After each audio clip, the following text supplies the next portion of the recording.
Lately, people have been creating some truly amazing 3D models using Master of Realms.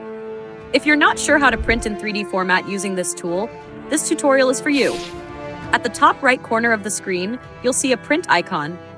Click on it and you'll notice two options, 2D print and 3D print.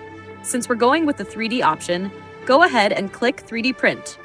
Now, you'll see some options under work in progress, which will be available soon.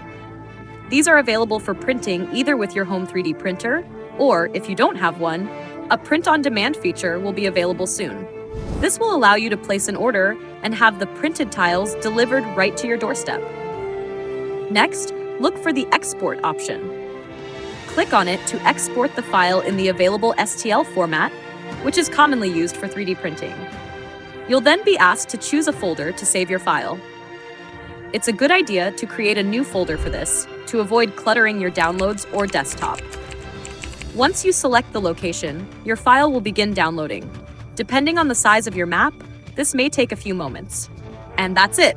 You will find each tile exported in a separate STL file, along with the Master of Realms 3D printable tiles license terms and conditions. You will receive high-quality 3D tiles that you can print and enjoy with your models.